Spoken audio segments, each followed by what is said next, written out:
Welcome to the Pool Nation podcast, where it's all pool talk. And we ain't talking about netting and jetting or splashing and dashing. We're talking about becoming a nation of pool pros. We talk about the latest products, trends, and training in the pool industry.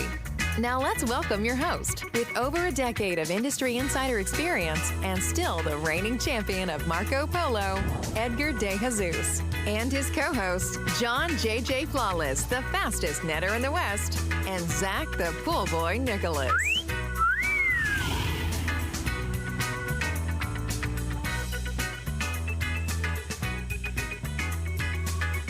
Hey everybody, I'm Edgar De Jesus, and I am the reigning champion of Marco Polo, along with John J.J. Flawless, the fastest netter in the West, and the famous Zach, the Pool Boy Nicholas. Yes, we are in studio today, so we are with the Cannonball King himself, Mr. Spider. I knew Brian would like that. Yeah, it's not going great out here, but we're making it. Did you guys forget to get Spider a monster or what? No, they got me too. I just haven't cracked into them yet. That was the Ozipic version. That was The Ozipic. Wow. And we're live. And we're live. Hey guys, today we are talking to Bryan Chrissan with Aquastar. Yes, we are. That's where we are. Finally. So, John, just to let you know, he is very emotionally damaged because he hasn't been in the studio, and we've had everybody else. We've had Michael, we've had Corey, we've had Todd, we had Steve. Who else have we had? Everybody has been in the studio, in the industry that I know, except me. But here's the thing, John. What do we like to say? John. We like to save the best for second, last. the first of the year. But here's the thing. For the first year. Here's the thing, John. I don't know if you remember, John. Remember the good old days where video didn't exist and it was only on Podbean, and we used to use that module where we went live. Remember? And it was just only the audio, and we had that little live studio, and it was, and he was on the podcast. Brian, I think, has been on the podcast almost as much as Todd has been on the podcast. But it's always remotely, right? He's been on our lives, or he's crashed hotel rooms and been in the... Oh, that's true, huh? Right, at the podcast multiple times. He is no stranger to our podcast, but he is right. This is the first time that he's actually in the studio, and I'm a little irritated that I'm not there. I wish I was there, and unfortunately I'm doing it remotely. But circumstances have kept me from being there, but it's not because I do not want to be there. Edgar said that I couldn't come this week, so I couldn't go. Was it? He always plans it that way. I think he has it. It was the snow. What was the circumstances? The snow? The snow. The snow kept you from being here? You left because of the snow? It was only a little bit. It was a little bit. Just a little bit. I think the reason is my face is for radio, not for camera. That's really what it is. This does not sell. I think what it is Todd doesn't want to have us both together because our dinner bill would be astronomical. Yes, right? All of us going out to dinner would be quite the dinner we would have. John, check this out. Yeah. Check out what we did. We went to dinner tonight. We went to Three Forks Steakhouse. And then not only that, they knew it was Brian's birthday. And look, check this out.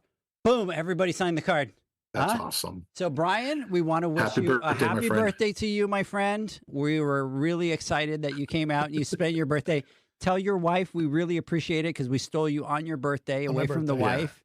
So we really appreciate that. Everybody that's listening, it is Brian's birthday today. So big, huge happy birthday to him. So, I'm scared to look at the posts and the texts that people are posting up. I'm going to check that now. I don't need to. So Corey is saying happy birthday. Brian is always on the road. Now I'm jealous. And I was with him last night. Jeanette is saying 305th birthday today. Happy birthday. Kay Williams, happy birthday. Happy birthday, Karen. Gummy Bear, which we're going to get to that here in just a little bit. Hi, Chunky Dunk Chrissan. Brian, your fave sister is here. Lisa, big shout out to Lisa. Lisa and Karen. Yep. I volunteer with them. You volunteer with them. So big happy birthday from them as well. Benny is saying happy birthday and saying that that's a great photo, by the way, the one that we did. I look skinny. I don't know how much you had to do the editing, make the belly look thinner, but I appreciate it. Yeah. So I do want to give a shout out to everybody that's listening today. So here's what I want to do. Obviously, we want to get to this podcast. We want to talk about Brian, but there's one thing that we have to get out of the way. And then, Spider, are you able to tell me if we're able to play that? So I want everybody, for the people that are only listening to this on Monday, you're going to miss this out unless you go to Facebook, YouTube, all that kind of stuff. But What I want to ask is, Bryan used to do something else early in his career, and we're going to play a little video here. We're going to give you a little bit of an idea, and what we want you to do is we're not going to tell you what that was. What we want everybody out there that's listening to tell us is what they think his previous job, his previous career was. Spider, can you go ahead and hit play on that? Here we go.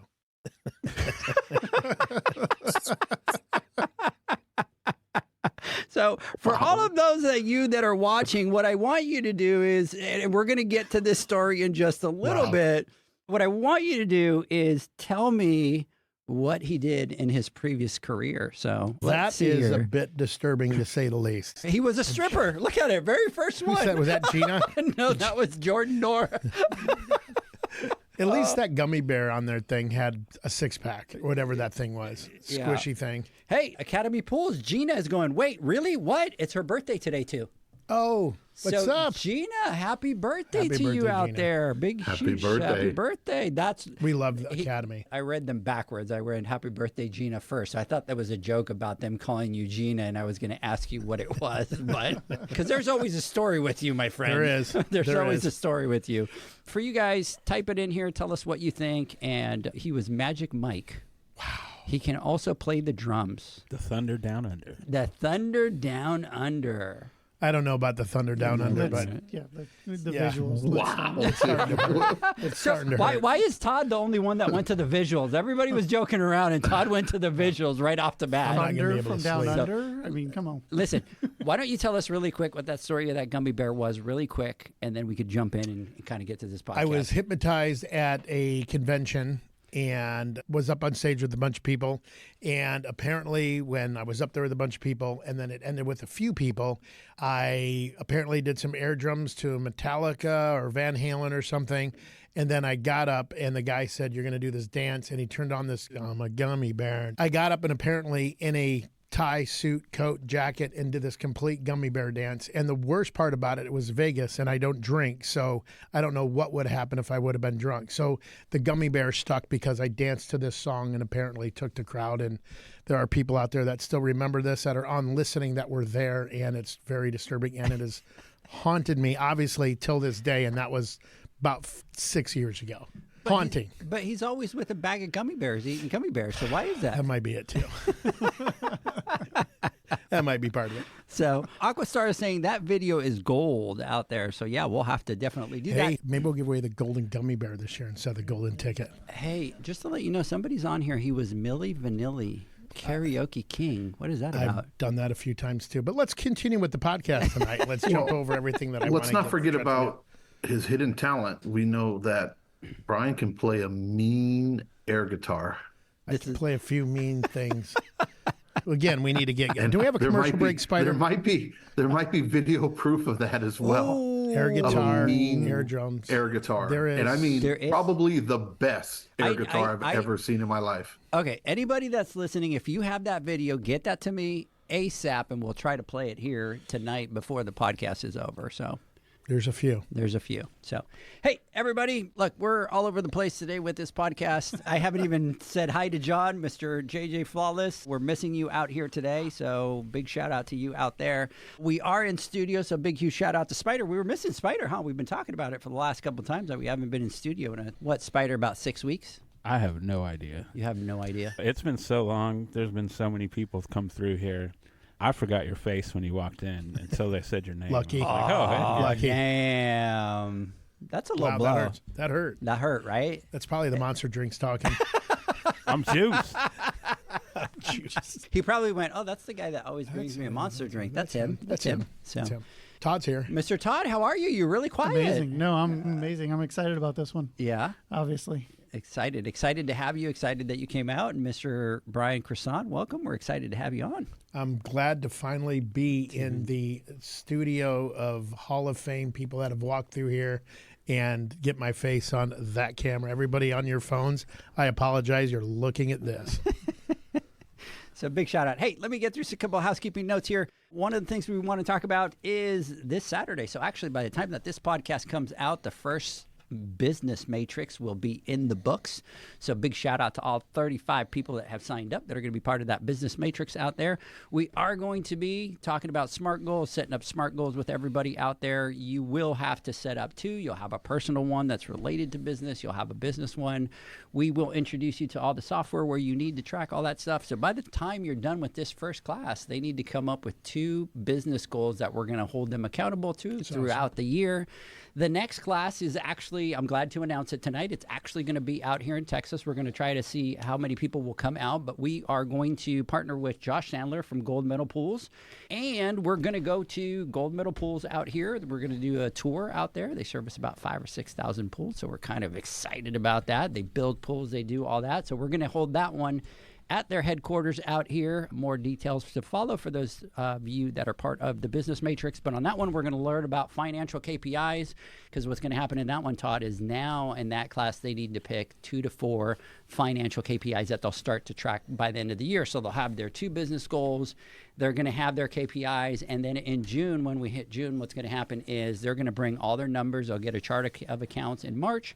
They will have to enter, track all those numbers.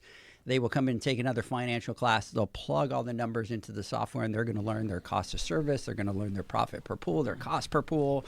It's going to create a profit and loss statement for their business, and we're going to just kind of break that down. So by June, they're going to have their 2 goals. They're going to have their financial KPIs that they track, and more importantly, they're going to know financially exactly where they are and where they need to kind of start tweaking and stuff like that. And we have a whole bunch of amazing things for those that are part of the Business Matrix. And I wanted to thank you, Todd, because you came through big time. So for all the members of the Business Matrix, which this is freaking huge, you get $300 off each pump for up to 50 pumps each. So that is freaking $15,000, Bryan.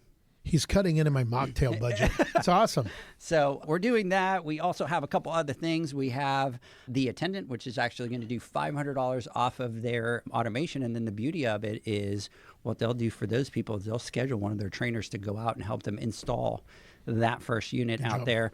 We have a whole bunch of other things. What else do we have, John? See, this is why I'm bad at this. I forget all the things that they get. But anyways, we'll be on there on Saturday. We'll have them all written down. We'll talk about all the things that you get as part of that Business Matrix out there. The other thing I want to talk about is we will be at the Western Pool and Spa Show out the 6th through the 8th. John and I will be there. Zach will be there. Brian's going to be teaching there as well. Todd will be there. Everybody will be there. We're going to be teaching some classes: business efficiency, mastering operational efficiencies for success, ensuring financial security, protecting your future, your family, and your business, understanding financials, business metrics, and your cost of service. And then John will close it up with profit strategies, growth through customer-centric approaches. So if you haven't registered for the Western Pool and Spa Show, go to westernshow.com, register, come out, meet us, network with us. We are looking forward to it. You guys are starting to get into the nitty gritty now. I like it. And into the and you're starting to sound like Zach too. Oh, KPIs. We're talking about KPIs. KPIs, numbers, Zach, baby. Zach starts getting numbers, jittery. Yeah. So we're excited about all that kind of stuff. So leading on to the next thing, Todd, I want to talk. So the Western is coming up, and Heritage is doing an event. They're putting on this event with Queen Nation and stuff like that, and you guys are part of that. So can you talk about that a little bit? Yeah, really excited about the Western this year. The Western's always a great show and always really big service trade show, kind of been the backbone of the Southwest service trade for a number of years now. How long has the Western been going on now? I think over 30. Yeah. I've been doing it 25. And yeah. Huge show for the service trade. And this year, I'm going to have a big concert, which is great. And Heritage is putting it on. And they've asked a few sponsors to come in, and we're part of that. I think you'll see Hasa will be part of that. Raypack will be part of that. But the great thing this year is the proceeds to that show will be going to the service trade that has been affected by the wildfires this year. So really cool. Go get signed up. You can go to the show, go through that. It's Queen Nation. It's going to be an incredible concert. Again, proceeds are going to go to our family in this industry, the service professional that has been affected by these wildfires. And we know that there's a number of service professionals out there that is either lost their entire route, half their route. lost a number of construction projects that were happening or were on the books. So this is really important. We're really excited to be a part of it and excited to give back to our industry, to the professionals out there in our industry. And we're happy that this money is going to go directly to them. Right, and perfect timing too, right? Especially during the Western time, which is the Western show, which is out there. John, hi, how you doing? Bryan Chrissan. I was going to call you the name of every one of my kids before I got to you. It was like that. Just don't call me Leanne; she'll kill you. John, Zach, Dylan, Jaden, through all the time, right? So I know that that's a big show for you. Obviously, we've talked about it. We'll get a little bit into it. So before we jump in, people, get to the Western show, register, come out, support, go to this event, right? It's supporting those pool pros. We've talked to a couple pool pros that have lost their entire routes. Like they today have no business whatsoever, and those are the ones that we need to support. And John and I were talking about it, how awesome it is, because if you think about it, this is not the first time that there's a huge fire like this in California, and you go to the East Coast and the hurricanes and all the loss. And I think a lot of the pool pros are just kind of left to their own devices out there and stuff like that. And to finally see the industry coming together and going, no, let's come together. Let's support the pool pro. Let's support those that support us, right? Is huge. So everybody that's out there, go to thewesternshow.com, register, go to this event. It's going to be on the 6th, right? It's going to be on the 6th. That's literally like in 2 weeks. Isn't that crazy? I'm going coast to coast at least 3 times, and that's in 2 weeks. I mean, it's just nuts. Yep. So super excited. John, should we tell Bryan's story today? 100% we should tell Bryan's story. Yeah. And, look, I just wanted to just say one little thing, and I talked a little bit about it on the Instagram Live, and just to say how awesome it is and how impressive. This isn't a tragedy that happened months ago, right? We're actually still living and going through the devastation of this out in California. And this event, the Queen Nation concert, and this has been something that has been planned for a while. And to see the industry, the manufacturers, the distributors, our visionary sponsors, everybody jumping in and saying, hey, look, we need to do something right now when it counts the most, and to be able to step up and, make all these changes and do what needs to get done just so we can have an impact on the people that have been impacted from these fires, I think just says a lot about our industry. And in times of crisis like this, we come together and we take care of our own. So kudos to Aquastar, Raypack, everybody involved, Heritage, everybody who's doing it, HASA, for stepping up and taking charge and doing what's right in this situation and giving back to the pool pros that support you guys. We're all here to take care of each other, and we're all part of the same industry. So I just think that's a pretty amazing thing. And usually I don't go to any of those. I'm not really much of a concert goer, but I'm going to make it a point that I'm there, because I want to be able to support and do what we need to do as well for that. I don't know. Is going to be doing a guest appearance there. No, I'm completely distracted, Bryan. Like if you look at John, because of the lighting, John he looks handsome.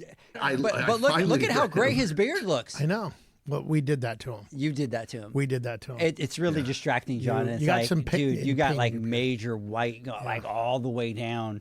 Were you painting the wall behind you today? Is Janie, that what happened? Can we do a little gray away on that beard and kind of get a little bit of that going? Because that's a distraction. I don't know I could do this. That's sophisticated. That's salt and pepper. I look sophisticated, but look, I'm getting my flawless skin back. I think things are. Here we go, flawless. I get it. See what he did there. I'm gonna start selling my skincare products. Remember, times are rough. Times are rough. We got to sell them. Flawless. So, hey, all right. So let's talk a little bit about Bryan. We've had the pleasure of meeting you a long time ago and talking to you, and we know a little bit about your background.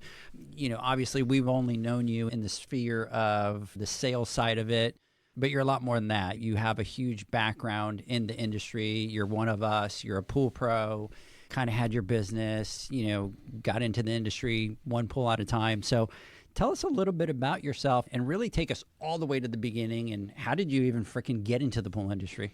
All right. So how much time do we have? 3 minutes. 3 minutes. Done. So I was born in Ohio, and after high school, I moved to Southern California, surfing and doing all that, and walked past a pool store. It said, wanted, and I didn't know anything other than swimming in pools. And I started cleaning pools, did that for a couple of years, and then got out of the industry, went into corporate America. I had to grow up, right as I say. And like everybody, I got pulled back in. So almost 20 years later, we bought our second house and people were putting in pools. I left. I was a trainer for the company I was working at, and I was going in between two different offices in San Diego and Riverside County. And I said I was done. I want to do something else. So my wife said, why don't you get back into the pool industry? And it was new development. And I'm like, okay. So I started literally knocking on doors. There were about 500 houses at the time. And I went door knocking and made some flyers. I never bought a pool, never had it given to me or any of that. And I started getting back into cleaning and servicing specifically. That's really where it went to. And I did my neighborhood and I started venturing out and then referrals. And a lot of those first customers I kept up until I left the pool side and moved on. But that's how it started. So how many pools did you build that route up to? I don't know, 130, 140 at the end. It wasn't a lot, but I had a couple guys. But oh, you had a couple guys with you? At the end, yeah. Okay. I had a couple people working for me. And then I was also, so they were doing the cleaning and then the maintenance, then repairs and all that. And then I was doing all kinds of stuff for builders and everything else that you do as you keep going in this industry that we'll get into. But that's what it ended up being. So it wasn't just the pools, it was everything else that was bringing the money in and doing all the instructional stuff and everything else and trade shows, which we'll talk about. But that's really what it came down to, was just starting off, just putting a pole in the water and putting a vac head on it and going to distribution and continue just to move forward and learn the next thing. You obviously jump in, you start the service. It sounded like you did freaking phenomenal getting to, having guys work for you and stuff like that, which I didn't know, by the way. After all of our conversation, I thought you were just a one-poler out there, but you start servicing pools, obviously not a lot of experience doing repairs and all that kind of stuff. At what stage of your journey did you kind of go, okay, now I need to start playing with, repairs and getting comfortable with that side of it? When I hooked up a pump and fried it. And that's not even a joke. That's literally what happened. Hooked up a pump wrong. I know drywall, I know electrical. I worked on cars. I've done roofing. I've done everything as a kid. And that's what you do. You learn how to do things, right? So pretty savvy to that, but it's new, right? Your electrical, you turn it on. I think we've all plumbed up some stuff and you turn it on and then it blows and it scares you. So you learn by trial. So that's really what I started doing, was learning how to do little things. You take a filter apart, you clean, and you got to realize, okay, now the manifolds are broken and you got to start figuring that out. And it wasn't like YouTube was a big thing. So you learn from the people around you, and that's how it kind of started, was learning from your reps, learning from distribution, and learn from guys in the IPSA chapter that I was in. And you kind of form a bond with guys and everybody kind of did something. And as I progressed, learning a little bit more every time, I would hire somebody to do it. Brett Sermon, learned a lot from him. Hire him to do a job, and then you hang over their shoulder. And I was a helicopter repair guy, and we split the bill, or we would split the profit, and then you kind of keep doing that. And then and I'm mechanically inclined. I think heaters was always a thing, like, crap, there's a lot to a heater. And then it just kept rolling into that. And the more you buy and install and learn, the more that you go, and it just continued from there. I broke a lot of stuff. People say time and money are together. I think they're separate, because you can make a lot of money in a short amount of time, or you can lose a lot of money in a short amount of time. And that's where, to me, the more you do it, the first time you do it takes forever. And as you keep going, training, like we'll talk about, that becomes quicker for you every time you do it. And it's that repetitive business. A doctor doesn't need to spend 16 years in college to understand that my knees hurt because I'm fat and old. He's had a lot of experience dealing with fat old pool guys, and that's the reason. And I say that because that's how the repair started, was you have to either hire somebody or you had to learn it. And I came from the industry, and from growing up, is if somebody else can do it, you can do it, period. You can hire somebody else, you can do it. That's what I did. And I still do that now. I still learn every day. So, Bryan, I know you talked about it a little bit, at what point, and it seems like your story's similar to a lot of ours, right? When we first got into the industry, and it was simply because those were the cards we were dealt at the moment, and things were a little bit limited. You didn't have social media like we do now, and you don't have as many outlets to be able to get some information. At what point did you get that aha moment that education was very important to you? And did you solely depend on trial and error and burning up pumps like a lot of us have in the past, learning? Or did you reach out to somebody, or did you have a mentor or somebody that helped you and taught you the trade? Yes to all of those. That's a great question, and that's deep. When you ask, like, how did I get back in? I had a buddy I was playing softball with. He, at the time, he said, you start doing pools, and he played softball. And then I met Brett. We were in a volunteer program. All of that kind of went together to get back in and start doing trades. And I didn't know where you could go buy stuff. You don't get into this and go learn where to buy it, and that's education. So I say training can be as simple as talking to somebody at a trade show or a rep, or going to classes. And the aha moment for me was, I can learn more and make more and do more by learning more, because if you learn more, you'll sell what you know, right? No matter if you're hiring a guy for your water heater, he's going to sell you the brand that he knows. Your car guy's going to sell you the tires that he knows. So I learned that early on, that I can be more profitable by learning more. And I always say knowledge is power only if it's shared. It does you no good if you don't share it.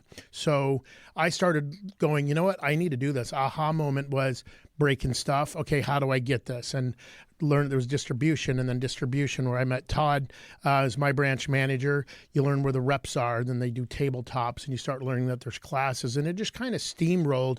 And that kind of stuff is huge.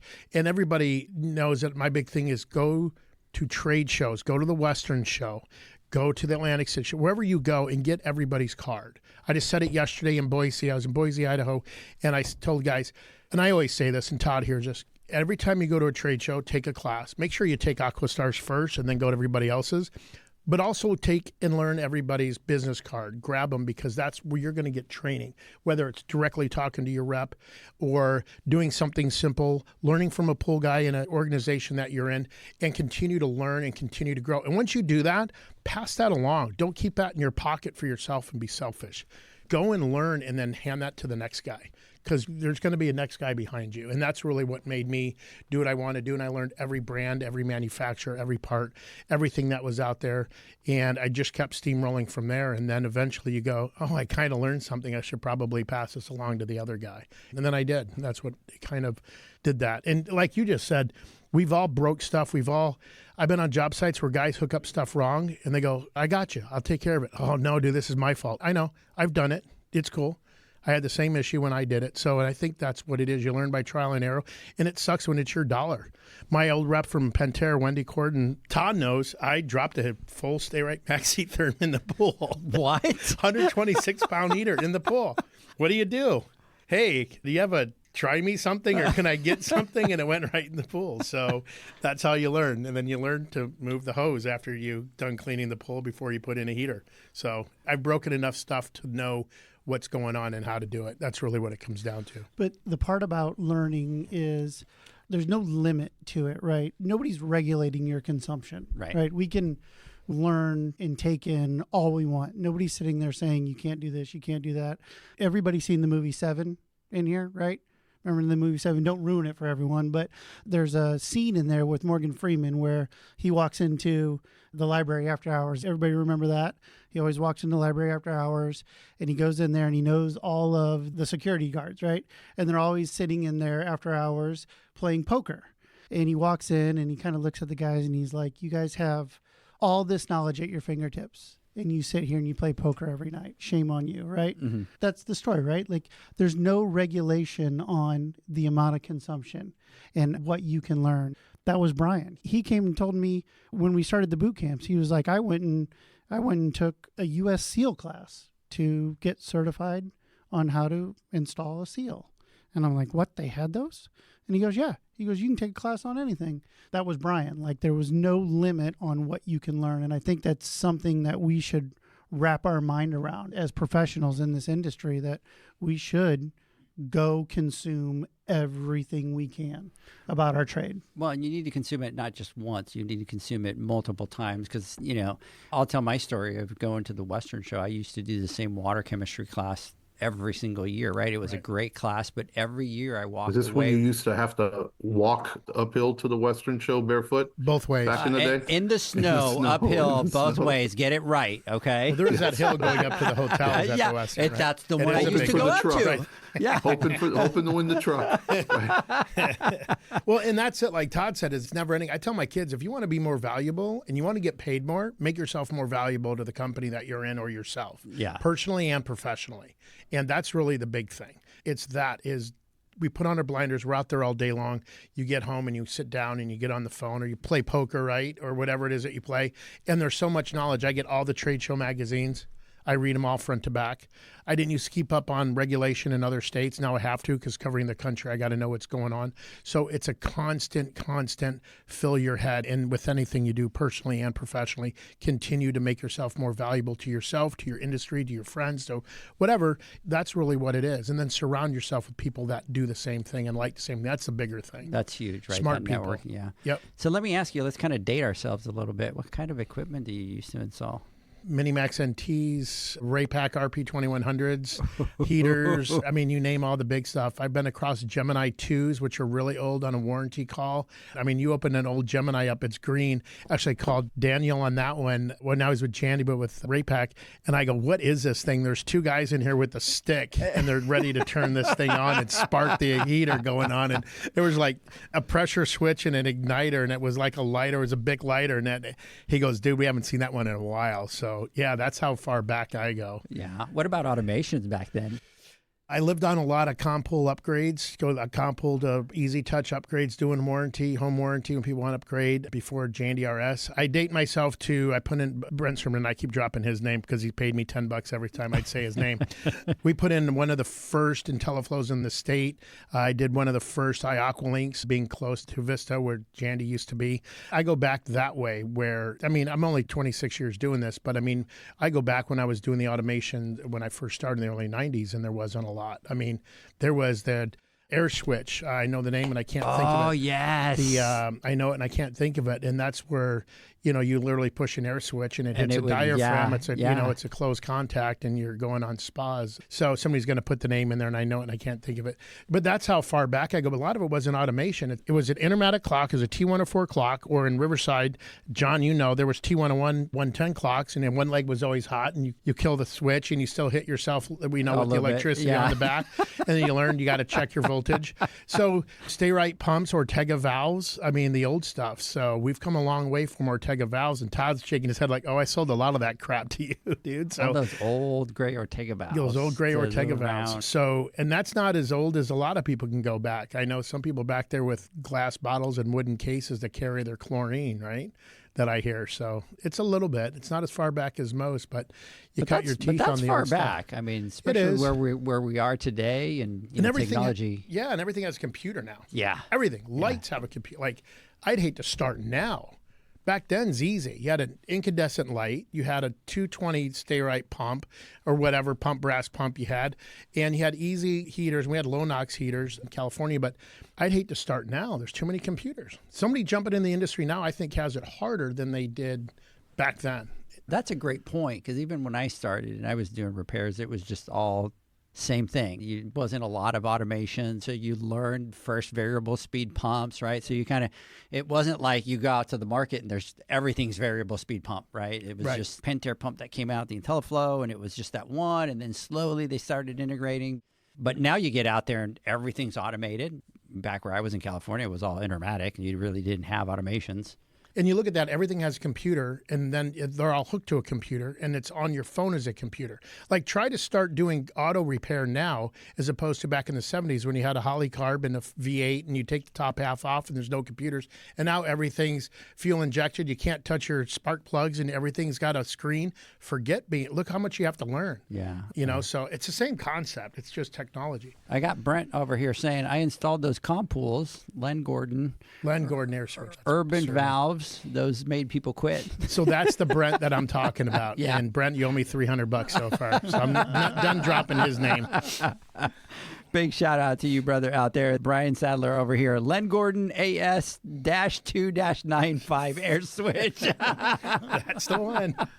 That's the one. He's got it right stuck in the back of that brain with that thing right there. So we have people out here going, the new 3 is the only way to go. We'll talk about that in a little bit. But we know that you're big into education, and you've been really big into education. But what was that aha moment that just made you go, this is it? I got to double down on the education. Do you remember that specific moment that made you? Yes. And again, it starts with the people. I mean, there's a text thread with 6 or 7 of us that has been going on for years. I mean, literally years.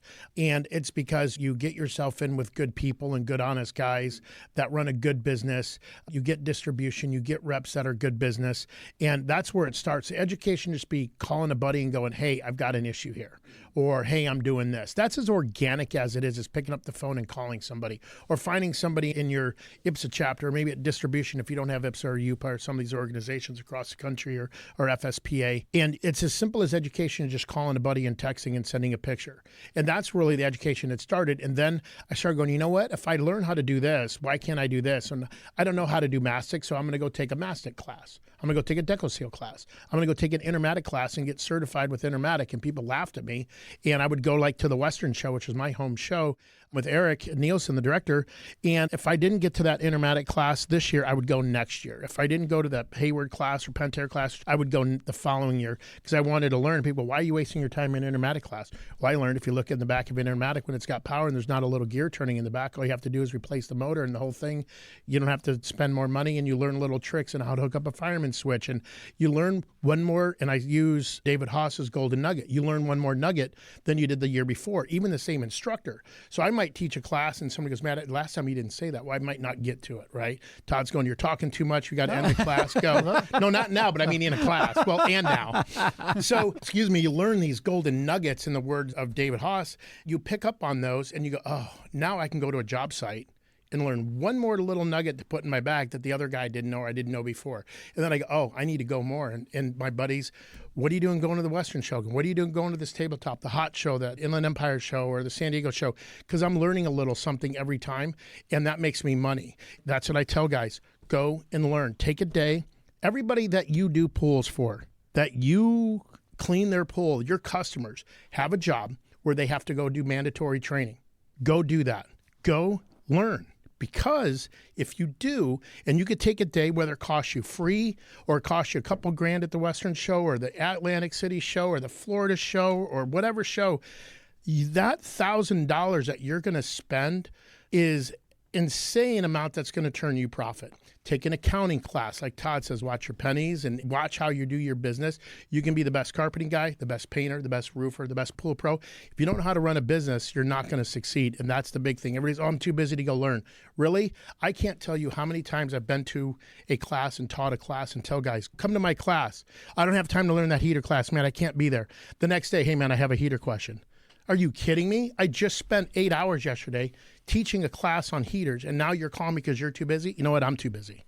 You can't afford not to go learn. You can't afford not to go learn. And we used to do it at Brent's branch and Todd's branch in Marietta, and we would hold an electrical class, how to feed 12-gauge wire through a Loctite and a wire whip, and how to hook it up to Intermatic and what line was. We would do that. At the Hot Show, or at the Inland Empire show, I taught a class on just how to take pumps apart. We had all the guys, all my buddies, save your pumps. Save your pumps, save your pumps, save your pumps. Half the guys didn't speak any English. Some guys spoke this. Some people are over here. We didn't have one brand. We had everybody's brand. We pissed off everybody at the Inland Empire show because all the other reps were mad that everybody left their class and came to ours. Because we're pool guys, teaching pool guys how to take stuff apart, how to learn. That's immediate the next day when they go out to distribution and buy a pump and put it together. We weren't official. We were just pool guys. We had parts on the table. We had tools on the table. We had rusted out nasty pumps. We had every brand. And that's the learning. And that's where that aha moment of not only do we learn, and I learn stuff from guys now when I teach classes. And that's the constant, oh, dude, never thought about turning that thing around. Are you kidding me? I mean, all I have to do is flip it around like all these years. So that's the aha moment. And I think your aha moment is when you break something. Mm-hmm. When it costs you money to fix it, when it costs you time to go back and you got to run to distribution, come all the way back because you didn't learn to buy 2 of those because you know you're going to drop it in the grass or you know you're going to have an issue, and you learn that. So all of that comes into play. I think the aha moment for me, and I think it's everybody, is when it costs you more time and money than you thought it was going to be. Hey, I'll pick you guys up at dinner. Well, this job's only going to take me a few minutes. Worst thing to say in this industry. It's only going to take a few minutes. And everybody knows that I'm talking about. So I think it's the progression of I need to learn more and do more. And if you say no to learn, and I get it. Some people don't want to do masic. Somebody want to do heaters. Somebody don't want to do automation. Find the guys that are good, that you trust, that you can share each other's knowledge and send that off to somebody. All you want to do is clean pools, awesome. If all you want to do is motors, all you want to do are lights, that's great. Just find the good guys and gals next to you that you can build off of. And that's what I have with friends that I've been doing this for 20 years. Even if you don't do the stuff, always the value that I found in taking the classes is it gave me, like you were saying, that nugget. So we went and I took a thermal class, and I had a customer that all of a sudden came out and they had vacation rentals and they wanted to put, the blankets on the pools. And I was talking to them, why not, right? But I was able to tell them where their heat loss was, where the evaporation was. And it made me sound so much more professional than everybody else, because I had taken that. Even though some of the stuff I didn't want to do, I wanted to go in there to get the knowledge to be able to educate the customer. Same thing, I didn't want to do deco seal, man. My knees would hurt, my back would hurt, and all that kind of stuff.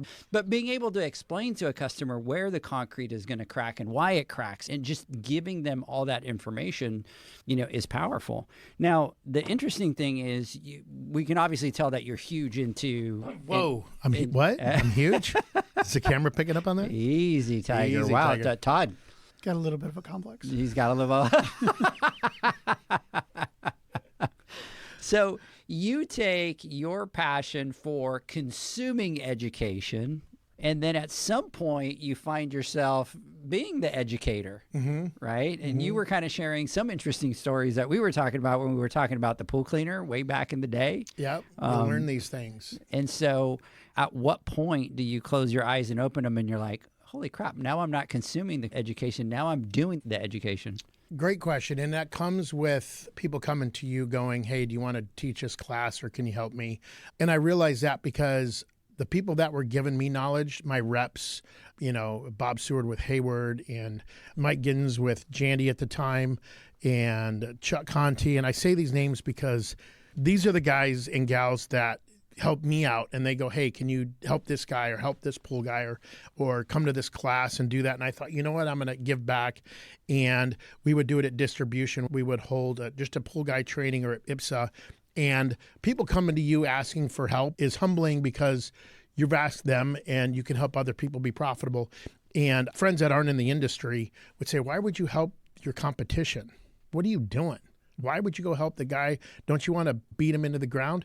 No. We're there to help each other out. And when I started realizing I liked it, and I was a trainer before when I left the pool industry in the early 90s and did other things, I became a trainer there too. I don't know if people know me, but I like to talk. Pause for effect. And keep going. And so when I got into this training, I just kept rolling with. I became a CPO instructor. I wrote articles for Pool and Spa News, and the many writers there would ride with me. All the MITs for Pool Corp that would come to my branch, Brent would throw them into the truck and go ride with this guy. And if you come back clean, you didn't work you hard enough. And so when people say, hey, can you teach at this tabletop? Or can you teach it like Eric Nielsen after I became a CPO instructor? He goes, hey, we need to do some CPO classes here. We've never done them. Do you want to do them? And I did them for the first 3 years. And then Steve took over, I think 2 or 3 years. And Steve took over, and Steve Donahoe. And then he started doing them. You just kind of learn, and then the reps, and then they need things taught. I like doing that. I like giving back. I volunteer locally. And just giving back, I get more out of it than I give, I think. And it's just because you're helping somebody else become more profitable. Even as of yesterday in Boise, Idaho, we're doing a class, and it's huge because guys want to know. And I tell people, I don't care if you're setting up a training, if you go and spend time and you invest yourself, I'm going to answer your phone call first. You took time 6 months ago and you learned and you came to me. If I got a list of calls your call is going to be returned first because you're calling me because you're reaching. I get calls now for all different kinds of brands of stuff, and I don't care. Your questions to me are free if they're Aquastar, and I charge $3.99 a minute for the competitors. But I'll be damned, I'll still help you out. I got to make a buck somehow. So it's all for profit. John, you need to increase your rates, buddy. So that's the thing is people go, man, I know this isn't your product anymore, or you worked on this. I was in Louisiana. Somebody called me on a Minimax NT and an ERR, and everybody knows what that is. And I was with Mandy, one of our guys. I'm like, not even my brand. Clear on the other side. I don't care. What do you need help with? Let's get it done. And that's the big thing. Somebody's calling you. I've been that guy that can't get a hold of anybody, and you get somebody, you're out there on your own, you're hating life, it's 100 degrees, you're sweating, and you're like, you can't go tell the customer no. You can't tell the customer no. You're throwing up a life vest, and anybody answers, you're like, oh, this is so fantastic. That's why I've been there, and it sucks. Yeah. A lot of the passion for what we do is exactly because of that, right? Because we've been there. We've had nobody to call. We've been suffering in a pool for 45 minutes with the customer watching, kind of going, what the hell's going on with this guy out there? And we're on the phone trying to call somebody. There's a fat dead pool guy on the side of my house. Do we call 911 or we just call the coroner? Just let him go. Oh, that's awesome. What it is. Hey, guys, let's do this. Let's take a quick word from our sponsors. When we come back, we will continue. Pool pros have specific needs when it comes to general liability insurance. The SPPA program has you covered. With 3 tailored and customizable general liability options, SPPA makes it easy for pool pros to feel secure. Find out more and get covered at thesppa.com. Now available, Pool Invoice. Pool Invoice is a pool billing software created specifically for the pool service and repair industry. It's developed for our industry and only our industry. Pool Invoice is built with recurring billing in mind. You can print, email, text invoices, or even send via WhatsApp. You can add reoccurring or yearly charges, accept credits, and set up autopay. You can even see when customers have seen the invoice. It even has a customer portal where they can log in and see, print, and pay invoices. It has all your customers' information on one page, so you don't need to search through hundreds of invoices looking for the one you need. Just go to the customer profile and it's all at your fingertips. Created specifically for the pool industry, Pool Invoice. Now available at poolinvoice.com.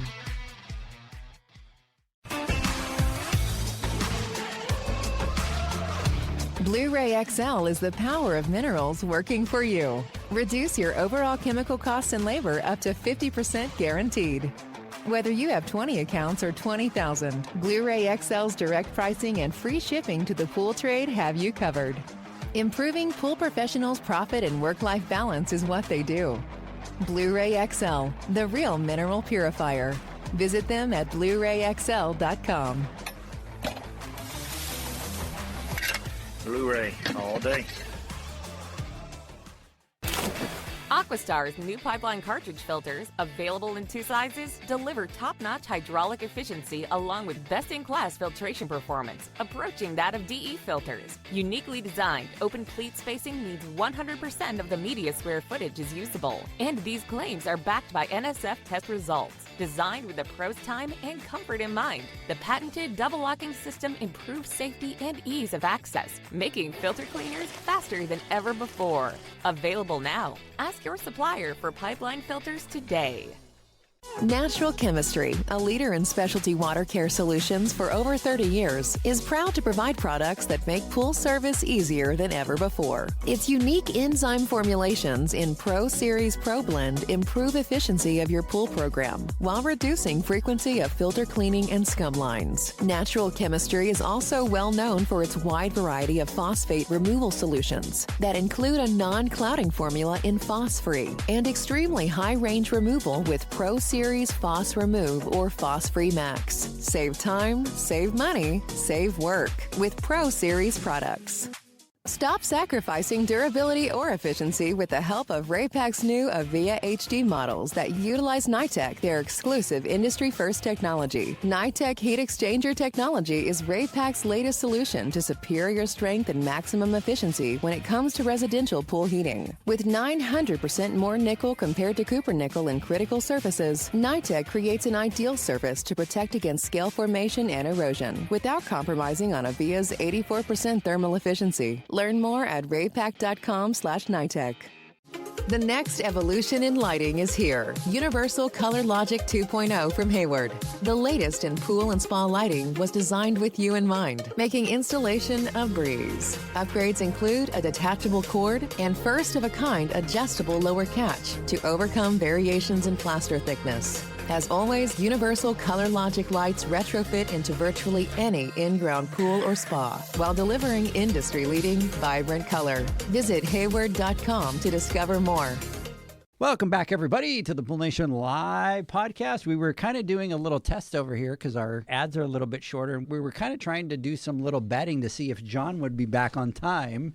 And is he eating? Yeah, you took the over. So is he eating or applying the gravy gone? I think he probably took it personal, and he's going to be very angry at me later and be like, "Why are you talking about it on this podcast?" He's applying and stuff like that. Yeah, the skin flawless. The skin flawless to the beard. Oh, he's back. He's back. Oh, Okay. There he is. There he is. Hey, John, we had some bets going on because you're glowing. You're glowing, so we just thought that you were out there putting on a little bit more makeup. No, I was fumbling with these damn earbuds, trying to get them on the back of my ear, figuring out which one's left and right. There's an L and an R. I do not want them now. No, you don't want them. I will not send you my address. You must send me the address.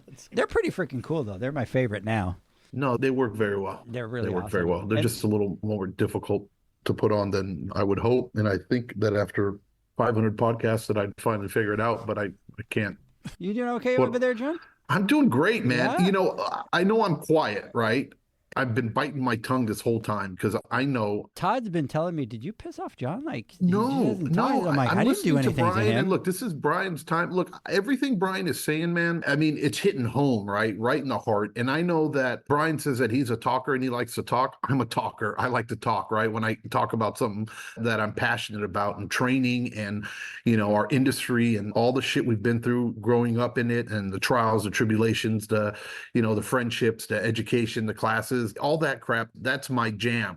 I can't tell you how many times while Brian was talking, I wanted to just jump in and say something, but I was in the back of my head, I'm thinking, well, look, I need to stop because if I jump in this and I start talking, we're going to go into overtime here and we're going to be into like a 4-hour podcast. And I can just sit there and echo everything that Brian is saying. And it just speaks volumes. I mean, we hit it off the minute we met each other. And I think that's why Brian has been such a good friend to us as Pool Nation, myself. I consider him a friend. I think his love, his passion, he is 100% genuine in everything he says and does. And we're all on the same mission, right? So listening to him say what he's saying, it's like, I mean, he's literally just reading my mind and talking about the things that we sit and we preach on a weekly basis and everybody we talk to. So it's a breath of fresh air to be able to hear other people also go out there and express, and I think are out there fighting the good fight in the battle that we're trying to do every single week, because we know that education is 100% the way in our industry. And we need to educate. And there needs to be more and more of it. You know, one thing that really struck me in that what you said too was that at the tabletop at the show, when you were there and you were doing the training on the pumps and all the pool guys left the other classes, right, to go over there and to be a part of that. And to me, I hear, you know, where everybody else got pissed off that happened, I look at it as like, you know, that's the issue. That's the frustration that we have, is because let's say I was in their shoes, I'd be like, well, what is Brian teaching that these people want? You know, instead of being, why are you leaving my class? We've been trained, or we've kind of grown up in this industry where manufacturers teach us what they want us to learn or what they want us to know about their products, so how we can sell or do whatever, you know, instead of teaching us the fundamentals, the things we need that we do on a day-to-day basis, so that we can become at least sufficient or efficient in our jobs, so that we can now start tackling on these newer jobs or adding on to our plates. There's some guys that don't know what electrical is, don't know how to change a valve, or don't know how to hook up a pump, or just the real simple shit. And then yet we want to feed them all these other things or add all these other things for them to learn and to do. And we're not taking care of them when it comes down to the fundamentals like business acumen, you know what I mean? Being professional, you know, when you walk into the backyard, how to talk to people, you know what I mean? Or at least, and more importantly, being accepting or open to helping somebody out, you know? I grew up in the world that you grew up in the same kind of way, Bryan. I didn't have, and I guess this whole thing for me grew from frustration and almost anger, becoming who I was and what I've learned, because I literally had to learn everything on my own. And I have fried pumps and I have done some dumb shit in my life, right? And I have spent countless hours researching, learning, and doing stuff where if I had somebody, maybe it was my fault that I couldn't reach out to the people, but the people I did reach out to, they were like, no, I don't want to help you, right? You are competition. Why am I going to help you?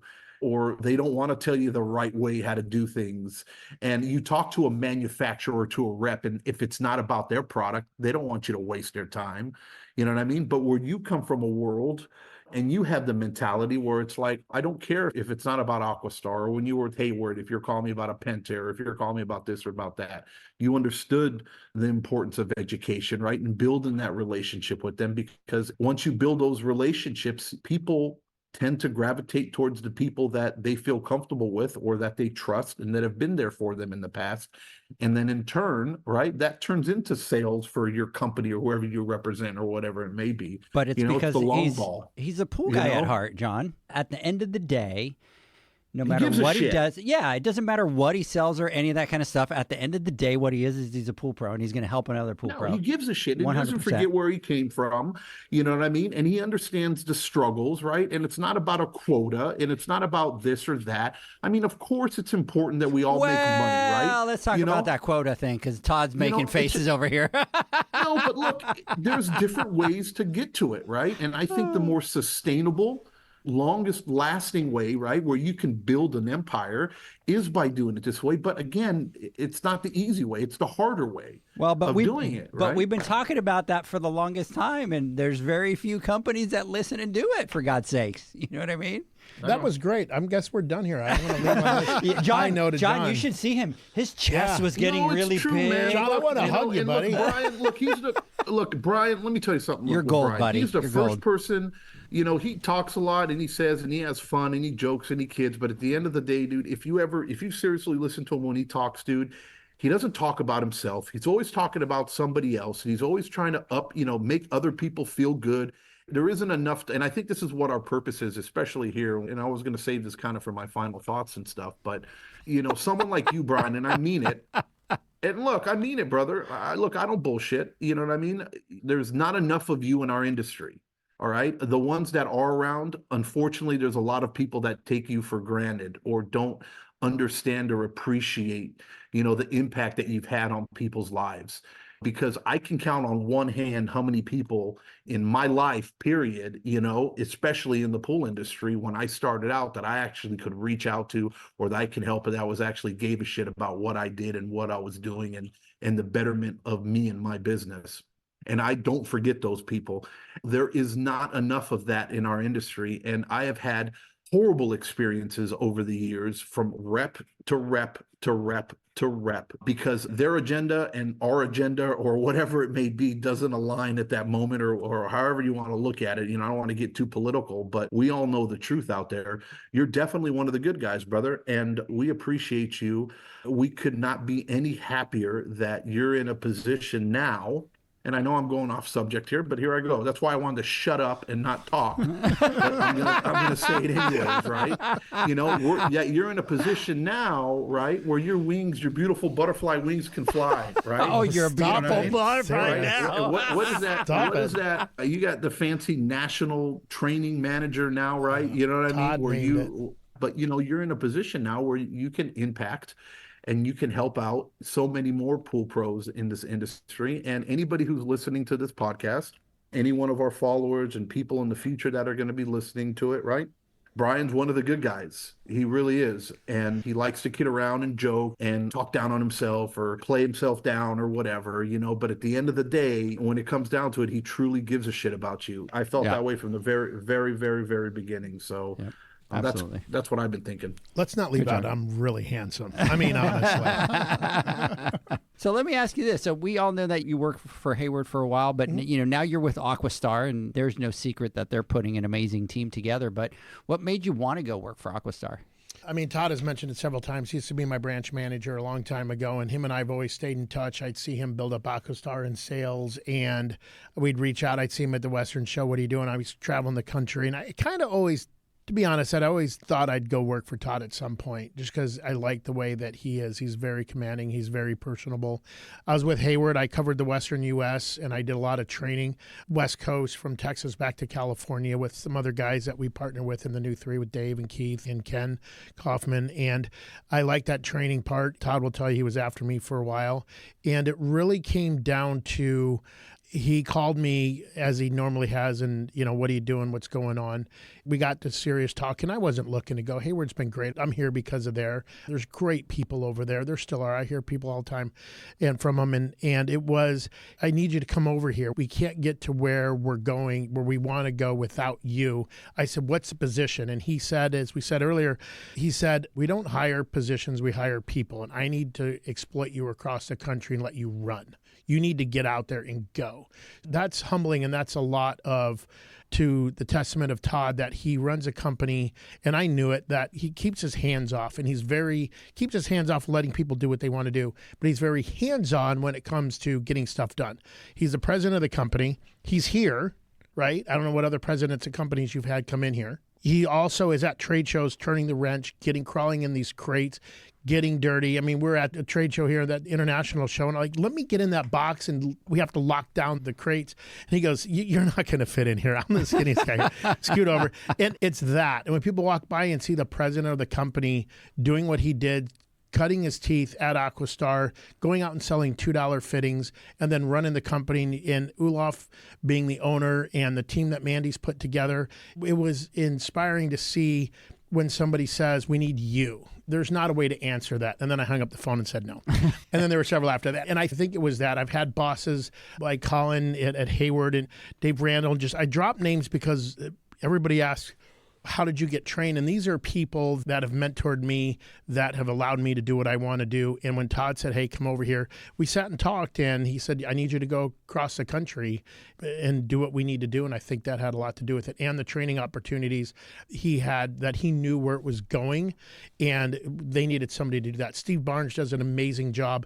He's very technical, and him and I and Todd in a room are pretty funny because Steve keeps us on track, and Todd and I kind of fall off a little bit, and Steve goes, he'll look and go, you can't say that like this. And we'll have our own little 3-way conversation in front of, 60 people. And that's a dynamic, and that's what keeps it fun. And it's fun. That's one of the things that we do. Todd will look at me all the time and go, you having fun yet? You having fun yet? You having fun yet? Where are you? I'm in some state. That was really it, of the phone calls and the way that he is. And I've always seen him hands-on. And he's a guy that anybody that works for a company, when the president comes up, they tend to hand it off to their sales team to talk about something. You open up that catalog and point to something, he'll tell you everything about it, right down to flow rate, as we had the conversation today.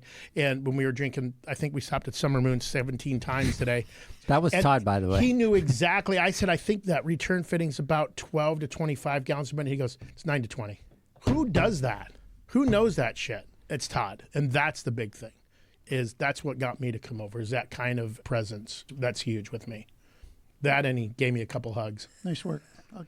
Yeah, good. Everybody's like kissing ass. I don't even know what the post or say, what the message is saying. Brian's kissing ass. So here's the thing is, I do have a question for Aquastar here in a minute, but Bryan is awesome. We definitely appreciated his insights at the international show.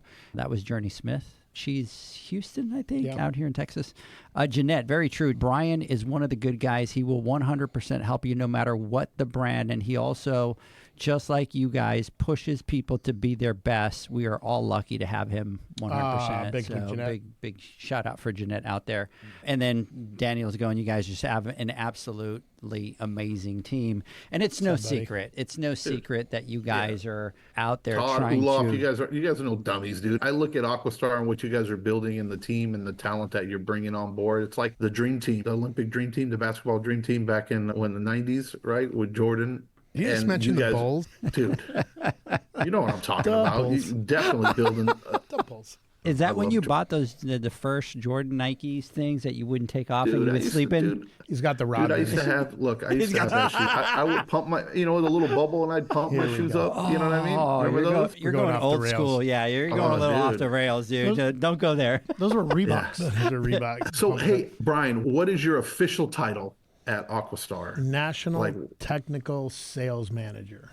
Oh, I'm technically sales and technical and everything. I joke, but I think we were coming up with my title, him and Steve, we were Todd and Steve, and I'm just like, I don't need a title. Just let me do what I need to do, right? Todd's the kind of guy, people say, what do you do? Todd says, I'm with Aquastar. He never says he's the president, right? People say, what do you do? I'm just here to help. I'm your bitch. I'm everybody's. Just send me where I need to go. I'm here to help. I am. Like Todd's sitting there looking off camera. I'm everybody's bitch. I don't care what I need to do. I'll go anywhere to get it done. I tell people my job is your backyard with your customer, period. So I don't need a title, but that's it. National Technical Sales. And we've put together a team in the last year and a half, July, almost 2 years, it was me. And then Josh out of distribution. Everybody's came from distribution except Corey and I. And then we hired Teresa Smith, who was the number 1 and number 2 BDR for Pool Corp out of the Dallas-Fort Worth. We stuck her in Florida. The other guy became a branch manager that she worked with. Then we got Corey Wax, and now we got Mike. I mean, these are big players. It's not just me. It's everybody that's on there. You got Mandy, who she runs crazy from coast to coast, and that's what it's all about. And we were talking earlier, if a company says, hi, we're hiring for this position, or we're looking for somebody that can X amount, right? There's a difference between that. And that's just what Todd continues to do. And we're not done. And we have a great sales rep team, DCA. They work with us and all across the country. So we're pretty powerful. Watch out. Aquastar's coming up. So we're making it work, baby. Nice. You like that? So when you go out and you travel all over the place, what is your day-to-day? What are you doing? I eat. Have coffee. Literally, I'm not shocked, Todd, by the way. That was the first thing that came to his mind was food. I mean, it's funny. So I kind of go where if you're a pool company and you've got just one guy coming, but you have a couple guys that come behind the curtain from that company, it shows like you're important as their customer, right? So I'll go and we'll do meetings like we did yesterday or the other day. We go into builders, servicers, backyards. We'll do a training at a business, or we'll do training at distribution, or we'll go sit in a meeting and just help people fill the needs of the businesses that we're with. I never go in and sell anything. I go in to try to help, and that's what our team does. I told my daughter Becca and Mark, when they were little in Boy Scouts and Girl Scouts, my daughter in Girl Scouts, my boy in Boy Scouts, want to clear that up for anybody. I would tell them, what are you selling? And my daughter would say, cookies. And Girl Scouts, no, you're selling yourself. And you want to find out what kind of cookies people can eat. So when I go and I travel, it's what type of filter you're using, who are you using, what product, what are you doing? And then how can we help? What are your pain points and how can we help you out? And let them run, and then we go, okay, we're not going to talk about this. We're not going to talk about that now.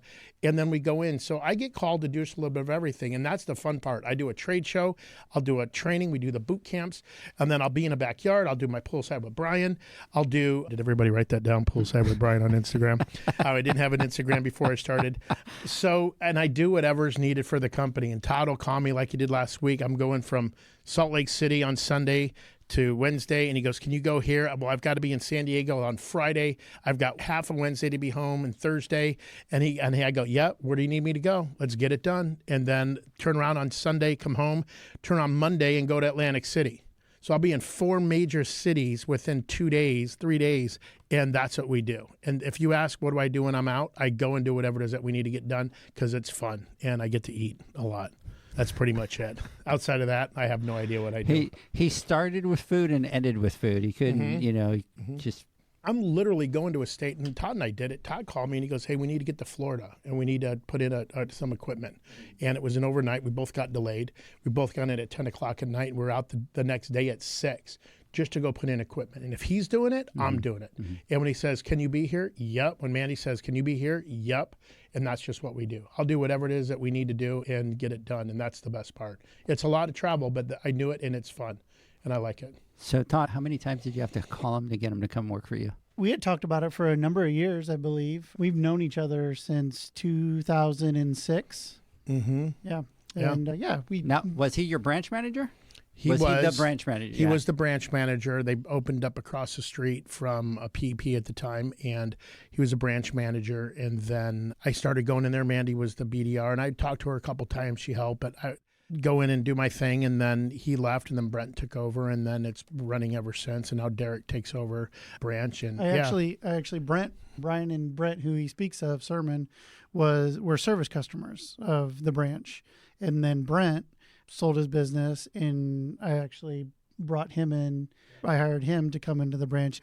Another gentleman with that talk about when he came in was like, I don't need a title. Do whatever you need me to do. I'll just do it. Yep. And I knew the moment he came in, I'm like, he'll be the next branch manager. And now he's, I don't know, safety manager for the West for Pool Corp. Yeah. Way up in the ladder with Pool Corp. Huge. But yeah, I mean, when he was with Hayward, we had continued every time we saw each other. We've just been friends, and I had always talked about we had to get to a point revenue wise that made sense to bring on someone like him, and when we started to get to that point, and the talks got more serious, and I got more serious. I think he started to listen a little more, and then we started pulling the right levers, and we both started talking the same language, and I was finally lucky enough for him to say, heck yeah, I'm ready to go. Yeah. Let's go. Yeah. And then I remember he was with us for, am I allowed to tell this story? You were with us for about a month. You can tell that story. And I think he was having a blast. And he called me one day and picked up the phone. I was like, what's up? And he goes, I got a bone to pick with you. And I said, what's that? And he goes, why didn't you call me 3 years ago? And he hung up the phone. I'm like, really, dude? You guys are talking about Brent. Is Brent, he was a pool guy, right? Yep. And then was he the one that was doing that flame throwing of the No, that's Brett Giroux. Brett Giroux. He's also another great guy. I know he listens. He's a great dude. No, Brent Sermon, him and I did pools. I met him. We were volunteering for a completely different organization. Actually, he's back doing it in Riverside County.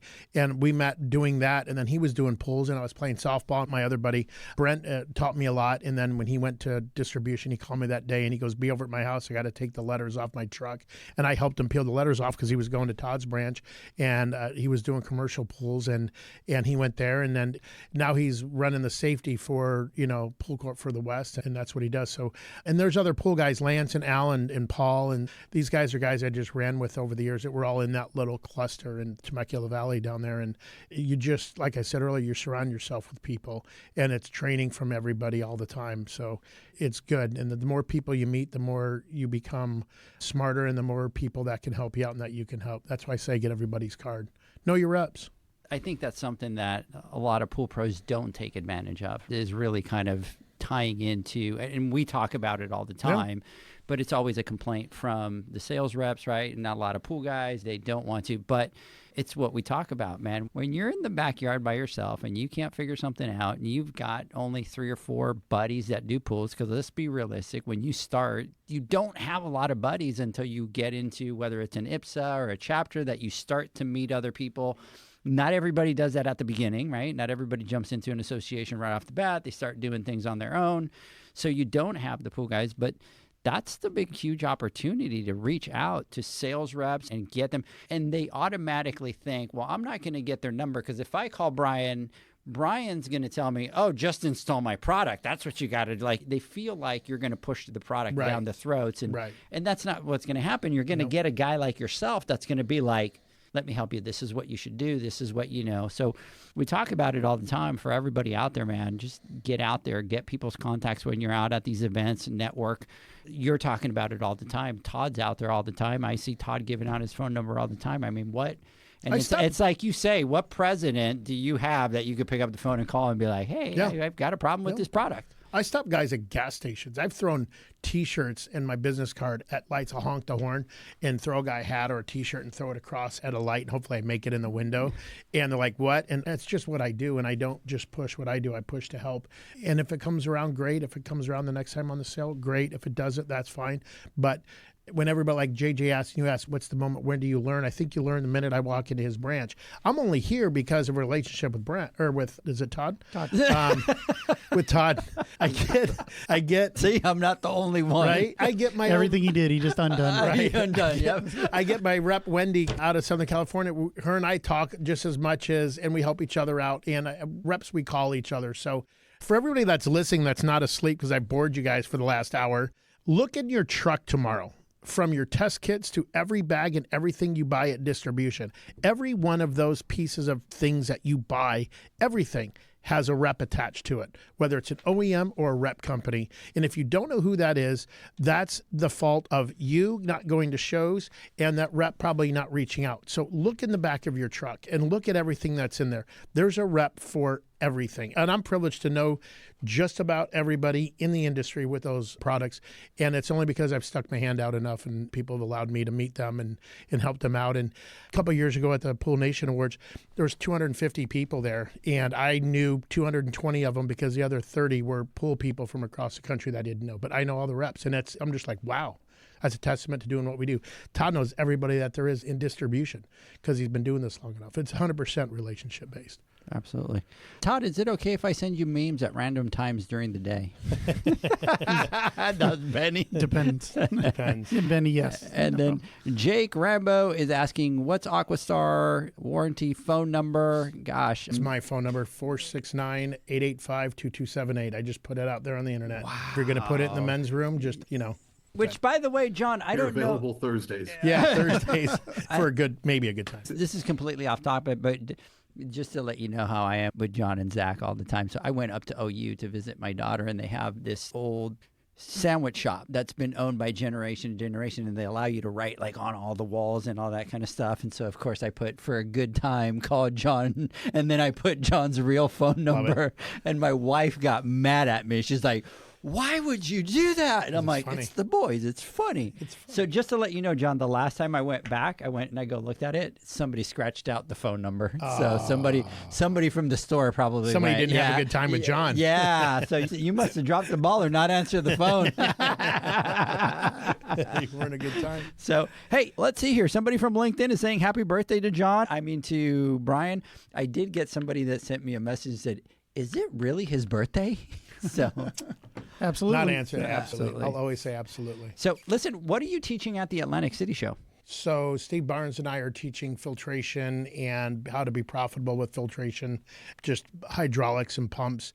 I get to sit in a room with Steve, who's probably the smartest guy I know in the industry, and we're teaching just, I think, a couple hours on hydraulics and profitability with filtration. I think that's what we titled it. And then at the Western Show, we're teaching a class.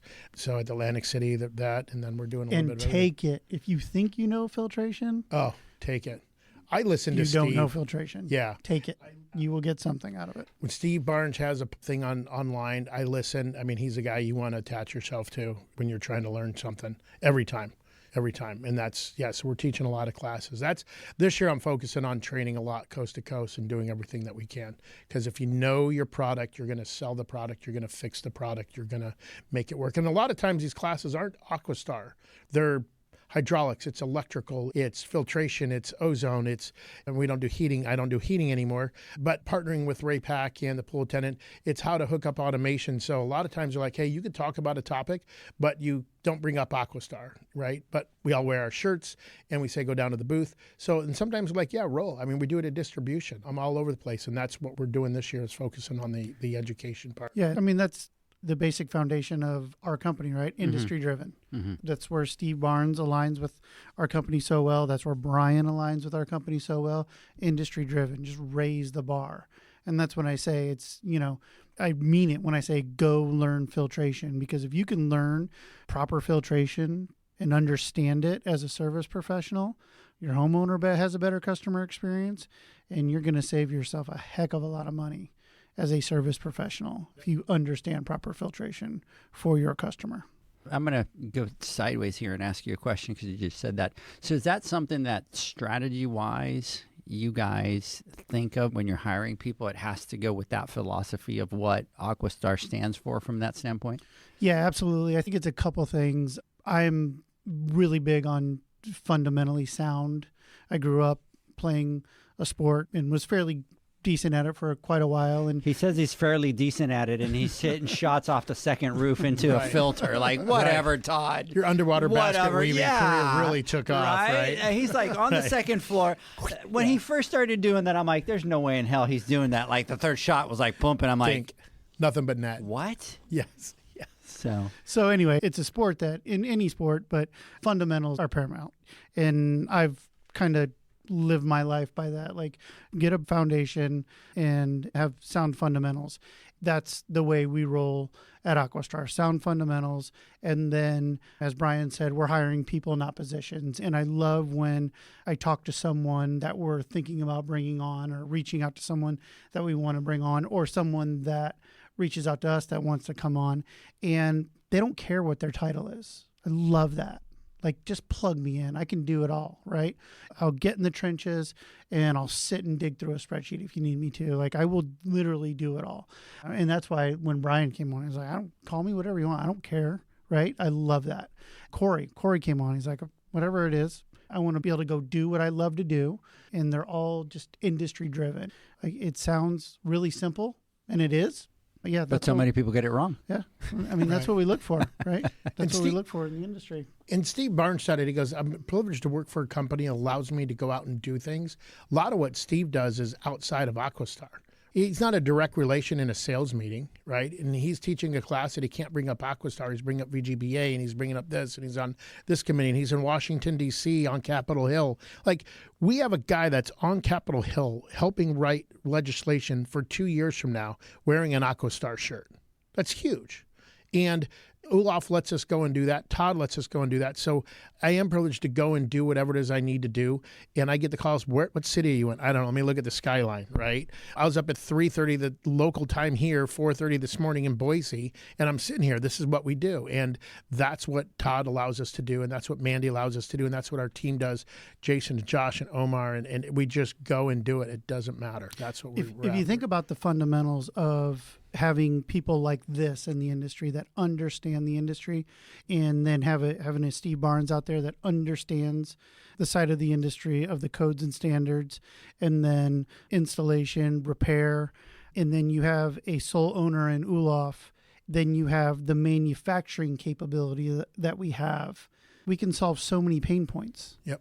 That's our advantage. Yeah.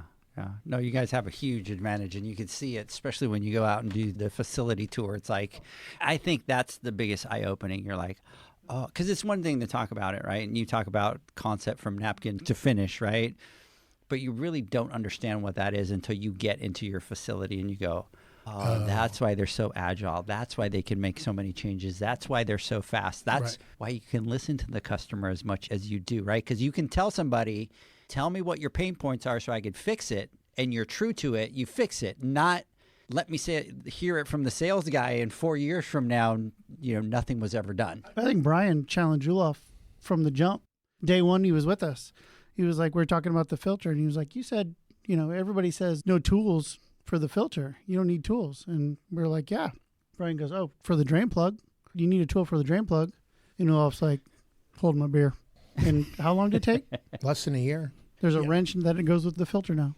So that's, It starts with Olaf, because when we did that golden ticket, and I don't want to get off topic, but we did the golden ticket, people said, oh my gosh, your owner was there from start to finish. As soon as everybody got off the limo bus to the very end, he walked through the facility was clean. Olaf was in there, our owner, who could be doing anything but talking to a bunch of pool pros, and Todd was in there, and they saw how we really are. We're not corporate, we're private, and when you have somebody as passionate about the industry as Olaf, who's listening to guys, and Jim, our engineer, I work with Jim almost every day like Todd does, and it's a lot of text, and working from a company before where we got stuff done, we don't have all the red tape. We literally have something, you go, hey, can we do this? Yep, we can flip the screen on our pump. Awesome. Yeah, when's it going to happen? Oh, our engineering team, our software team said we'll start it tomorrow. Okay, so we flipped and rotate the pump. We change things. So that's the true part of it.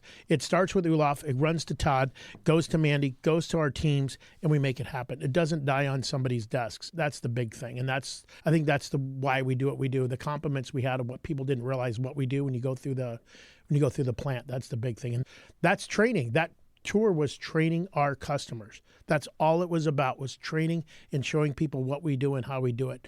And we're going to continue to do that every year for the next 20 years. Right, Todd? Yes. That is absolutely awesome. John, we went over our time. We didn't even have our chance for the Willy Wonka. Look at that. Look at that. Love it. Ticket. Where'd you get that, John? You had to go. Look at that. And it's got a gold ticket in it. What is that? A little ornament for. I thought it was a real. I thought it was a real bar. As like a little special remembering from the golden ticket. See the golden ticket from Willy Wonka. Did you guys give those away? Yes. Inaugural. Inaugural golden ticket. There it is. He's got a golden ticket too. Oh, he's got a golden ticket too. I have a big one, John. I got a golden ticket this big. Look, I enjoyed the shit. I loved it, dude. I can't wait for the next one. Hopefully I get invited to the next one. Well, he didn't say right away that you were invited. No, yeah, absolutely. Absolutely you are. Absolutely. But John, guess what? We talked about this earlier. The boot camp that we're going to do in Southern California this year, we're going to do, our studio will be done when you guys come out for that. And we're going to do this podcast, right? We're going to do this podcast. When is the studio going to be done? The studio will be done mid-February.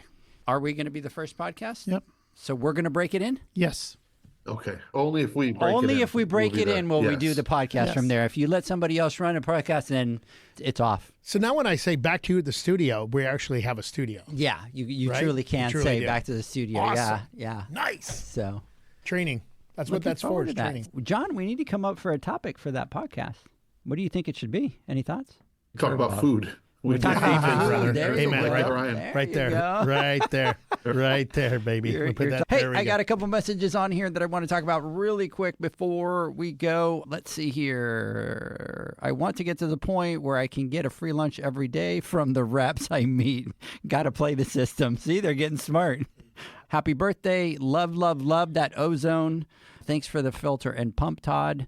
When you guys were talking about Steve Barnes getting out doing education and you allowing all the people to get out there and do stuff, Benny was saying now that's marketing, and we talk about it all the time. Great point. Had mine on my tree this year, so Jeanette had the Willy Wonka and the ornament. She had it up on her tree. Joel is saying still waiting for mine. Wink, wink. You got to go. I didn't even get one, Joel. I couldn't make it out to the thing, and Todd said, negative, Ghost Rider. It's not happening. No, you had to be there. You had to be there. Yeah, Todd was like, you're either there or you don't get one. Don't care who you are. I don't care who you are. I don't care who you are. I didn't even get one, and I was there. That's true. Did you eat yours? Probably. I'm not going to lie. I'm not going to lie. John, since we didn't have any time, obviously, for our commercial for the second break, any quick final thoughts? We got like 4 minutes left. Actually, 3 minutes and 30 seconds. We got time if y'all want. Oh, Spider's going. Everybody's asleep because I've been talking, so nobody's left. Was like one person, and that's JJ. Let's see. Olaf was there start to finish, including dinner and hanging out. That's actually pretty impressive. He even provided some music. Yeah. He trains at the trade shows. When we're out, like the International Bull Spot Show, he's out there talking to customers. He's not like sitting somewhere. He's literally showing the filter. JJ can attest to it. I mean, how much does that man geek out when he's in his facility? Talking about the tool making. He is in his element, and there is no hiding it, right? It's not just numbers and a paycheck and money. He is, right? This is his baby, and he treats it that way. And when he's there, he is wicked smart. He knows his shit. He's not one of those absentee bosses that sit up on the ivory tower and don't really care about anything if it doesn't relate to numbers, right? You know what I mean? Or whatever it may be. And I don't care about the product. I don't want to understand the product. I don't give a shit about it. I just want to know if it makes me money type bosses, right? This is his baby, and it clearly shows. And when he's there talking, you can just see it, come out of him when he's talking about it, all the way from his days back in the day, doing things overseas, and how he started when he built Aquastar and how he fought to keep it private and doing it all his way. And then to be there the whole time too, not only during the whole, it's exhausting to do that. You guys have a lot of facilities. We didn't even go to all of them, right? Mm-hmm. I think we went to 7 of them, and you have like 9 of them buildings. I don't know, something like that, right? Yep. We went to 5 and we have 7. Yeah. Oh, 5 and 7, right? And looking to get more as well. And it's exhausting. And not only that, but during the dinner and the after event, he's right there with everybody. And, there's no secret to it, and it's pretty evident, but it's hard to replicate because you can't fake this type of shit. Yeah, you can't fake it. And I've always preached it. People work for people. They don't work for companies. And it is very important that you get along with, that you have a relationship, that you feel comfortable with, that you have that buy-in, right? From your peers, from your subordinates, from your boss, or whatever it may be. You guys definitely, it's an Aquastar family that you guys have, and it starts from the very top, right? And that's something you can't fake, and you guys figured it out. So congrats on that for sure. Congrats. Hey, Anthony from ETX Pool is saying that was such a humbling and inspiring experience. If you know, you know. Yep, only pools. Yes, great experience. Learned a lot. So, and Michael's saying it was great to have everybody out there. He's excited for us to go live from our, in all caps, studio out there. So yeah, he got his own studio. He's got his name on the wall. Does he Mike really? was there like a week, and it says Michael Krause in front of the studio. I'm like, dude, you've been here like 7 hours, and you have your name engraved on a door. I'm like, what the heck? Do you have your name somewhere at corporate? It's probably on a food truck somewhere. Food truck. Are we gonna at least get our picture in the studio somewhere? Maybe put a little picture you can hide us and put us on the wall or something. Absolutely. No. I want a big picture of all three of us on the studio. I want no, a big. I want a big portrait. I want a big portrait of Pool Nation up on the studio and on the wall. Absolutely. Yeah, absolutely. We just need a really tiny somewhere up there, and we go. Do you see John right there on the wall? But nobody can really see it. But only if you're there, you get to see it or something like that. But no. See, I said a picture of us, and he said a picture of John. So, anyway, so John, quick. Final thoughts. Quick. No, look, again, final thoughts for the final time. I really wish I was there. This was awesome. For those of you that have lived under a rock and don't know Bryan, hopefully you get to learn a little bit about him after listening to this podcast. Like I said before, he's one of the good guys. Go back. This is going to be recorded, right? This is going to be available. He put his cell phone number up. So that is his actual cell phone number. You do not know what you just did. Yeah. So if you need him, call him and make him live up to it. He won't disappoint. So he'll be fired because he couldn't answer all the calls. Right. I want how about this? What bathroom are you calling from, sir? Is that stall number 6 in Boise? Everybody that's listening to this podcast, when we get to his number, pause it, write it down, and text him happy birthday. No, you do not know what you just did, my friend. Happy birthday. Oh, hey, somebody's asking, how's that new pump stand going? Are you guys working on a new pump stand? So we were talking about it with Olaf in the war room. We were talking about creating a little stand, kind of like how the Jandies do, so that they can adjust to to the different heights. The different heights without having to do plumbing or something like that. We're 1/8 to 1/4 inch off. I'm not getting into that. I've got pictures that we line up to everything out there. We don't need it. We don't need it. At Aquastar, as long as you have enough straight pipe in front of it, you can bend that shit. Right. It'll go up, down. But if you got don't, at least a 1/2 inch either way. Yeah, we're good. That's why they want, 24 inches or 12 inches or 18 inches in front of the pump, right? So you can just bend it down a little bit or just heat it up a little bit, and you'll be able to plumb it in. That 1/4 inch means nothing. I can show you pictures. We're good. Right? Hook them all up. We're good. Do you know what it does line up with? Here we go. Another Aquastar. Well, no. Look, think about it. When we were talking about old pumps, think what was one of the older pumps? Brass. Oh, you'd stay right. The Aquaflows. The metal Aquaflows, yeah. It lines up with it. Does it? I won't go that. I won't name that one. 100% lines up with it, my friend, dude. Our direct competitors dude, were, but I was like, are you kidding me? I thought for sure, right? I was going there, but it lines up perfectly with that. Well, that's how good we are. Yeah. That's how good we are. That's pretty fancy. It's beautiful. Pretty fancy. The whole organization and operation and people in it are outstanding. So big shout out to you guys out there. So thank you. Mr. Bryan Chrissan, lives close to me, fellow Texan out here. But I just found out today you're originally from where? Ohio. That would explain a lot of things, by fellow the way. Midwestern. A little Midwestern guy out there. Yeah. Right, and by the way, you didn't wear your boots today, so just to give you a heads up, I'm just, Mr. Texas man over here. Came off the plane and came right here from Boise. So. No, you did not. You went home and you did your makeup and your powder. Oh, there's not enough makeup to fix his face. There's not enough, and you all are looking at it. Sorry, once again.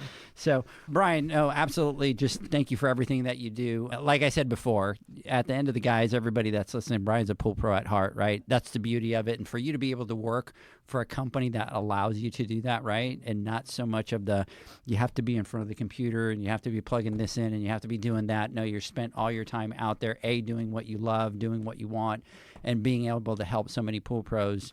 People out there would be lucky to be able to have you, as whether it's a trainer or a sales rep. So everybody, trust me, when you go out to these events, go out there, meet Bryan, introduce yourself. He's one of these guys that just, you meet him for 5 minutes and you just leave thinking that he's been your best friend since high school, right? He's just that type of a guy and really will help you. And what I love, Bryan, is that if something doesn't work, you're not afraid to go, don't do that, try this, right? Yep. And that's truly what we need in the industry is people that'll watch out for the pool pros and really kind of guide them right down that right path. So anyways, thank you for what you do, Mr. Pieri.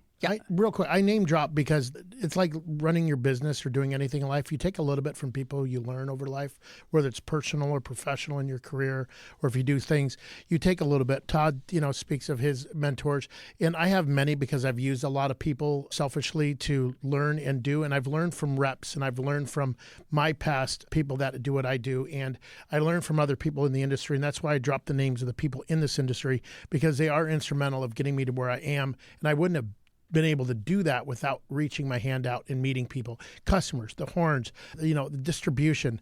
All the distributors in this area that I know, we're friends. We text after business, and that's a lot because you have to get out there, and it's 100% meeting people. And I have this job because of that, meeting you guys and going through that. So when I say that, it's not me because I know everybody and, hey, I'm Bryan and I know these people. It's because those people were kind enough to allow me to meet them, and I encourage that with what you do. And if you do that and do it for real and don't BS people, even your customers, you're going to grow and you're going to make yourself more valuable. And then coming onto jobs like this in a company that I deal with, in an industry that I love, I don't know how to do anything else. Like everybody else, I got out and got back in. And with companies that I've worked with before in Hayward and the people there, that's why I'm sitting here tonight, to be honest. Absolutely.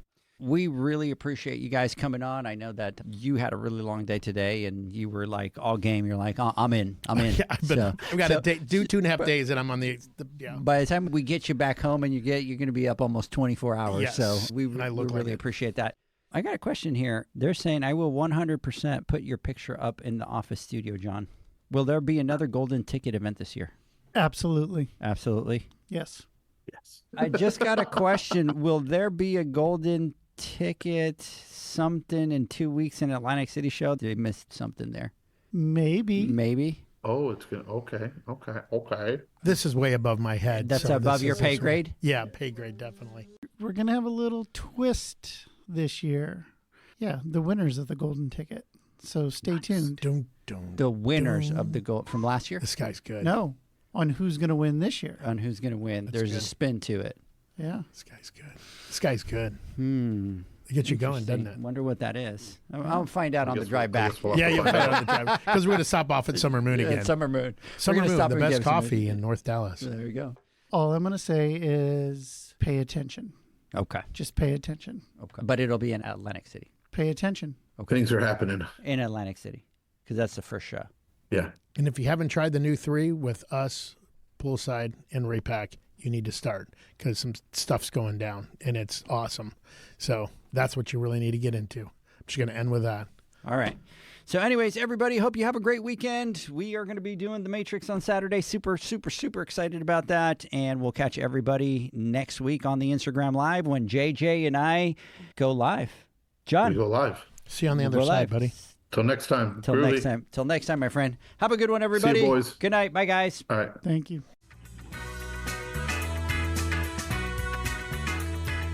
Thanks for listening to the Pool Nation podcast, a member of the Pool Nation family. You can listen to us live every Friday here at 9 a.m. Pacific, 11 a.m. Central, and 12 noon Eastern Standard Time. You can find us at Pool Nation or PoolNationPodcast.com, on Facebook, or on Instagram at pool.nation. And to find more info about Pool Invoice, the billing software built specifically for the pool industry, go to poolinvoice.com. Before you go, this is what the pool industry has been waiting for. PoolmanUniversity.com. It's the first platform dedicated to learning the swimming pool service and repair industry. A pool service community where you can connect and find videos on business, service, water chemistry, and repairs. See you there at PoolmanUniversity.com.